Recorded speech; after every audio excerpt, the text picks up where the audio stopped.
এরকম করলে হবে? তোমাকে তো ওষুধ খেতে হবে। না না, ওষুধ আমি খাবো না। তুই শুধু এখানে একটু বসে থাক, তাহলেই হবে রে।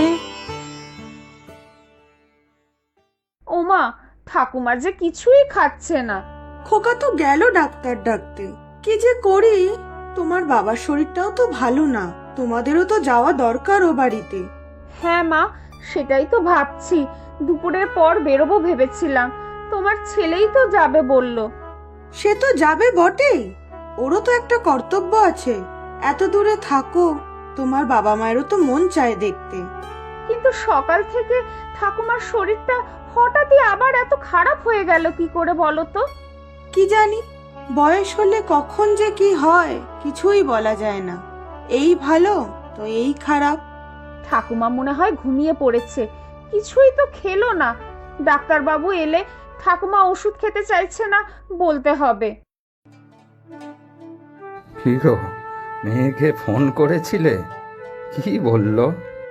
আসবে তো বললো, তবে তবে আবার কি? কোনো অসুবিধা নাকি? আমাদের জামাইয়ের ঠাকুমা হঠাৎ খুব অসুস্থ হয়ে পড়েছেন, তাই ওরা খুব চিন্তায় আছে।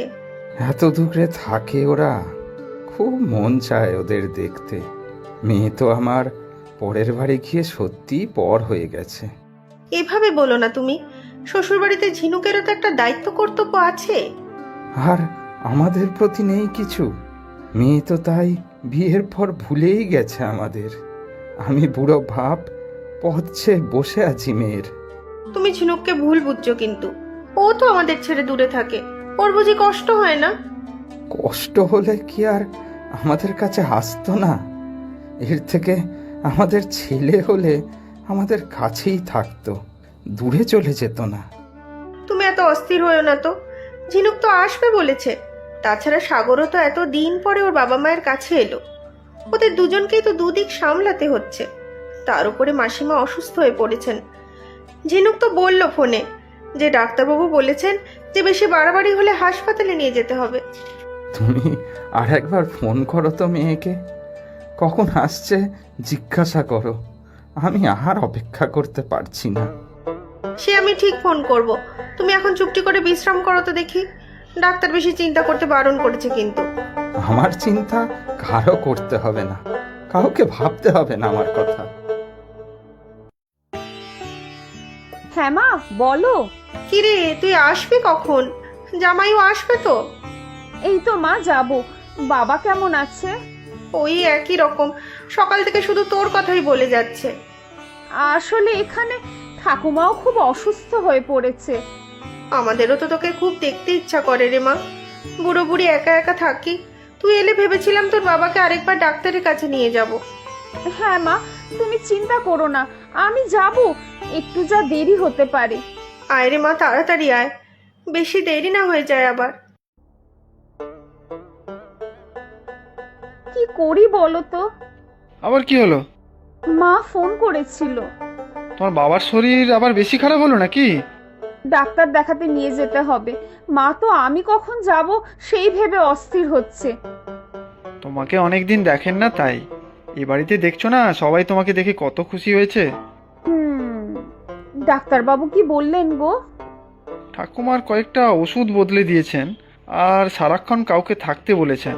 বেশি বাড়াবাড়ি হলেই হসপিটালে নিতে হবে। ইস, কি থাকবে বলো তো সবসময় ঠাকুমার কাছে? দুই বাড়িতেই দুজন অসুস্থ হয়ে পড়েছে, কি যে করি। চলো চলো, তৈরি হয়ে নাও তাড়াতাড়ি, এখন না বেরোলে পৌঁছাতে অনেক দেরি হয়ে যাবে। কি করে আমি বেরিয়ে যাই বলো তো? সবাই কি ভাববে? কে আবার কি ভাববে? তোমার বাবাকেও তো তোমাকে দেখতে হবে। এ বাড়িতে এখন একজন অসুস্থ মানুষকে ফেলে যাই কি করে তুমি বলো তো? ঠাকুমা এত ভালোবাসে আমাদের, একটা কর্তব্যও তো আছে। আরে মাও তো তোমাকে বললো একবার ও বাড়ি থেকে ঘুরে আসতে। সে মা যাই বলুক, ঠাকুমাকে এই অবস্থায় ফেলে আমি যেতেই পারবো না। কি যে বলছো কোনো ঠিক নেই। তোমার নিজের বাবার শরীর খারাপ, তুমি যাবে না দেখতে? ওনাদের প্রতিও তো আমাদের একটা কর্তব্য আছে। কেন বারবার একই কথা বলছো? আমি যেতে পারবো না বললাম তো। কি যে পাগলামো করছো বুঝতে পারছি না। তুমিই তো বললে বাবাকে তাড়াতাড়ি ডাক্তার দেখাতে হবে। আর তুমি এখন যেতে চাইছো না? তুমি কেন বুঝতে চাইছো না বলো তো?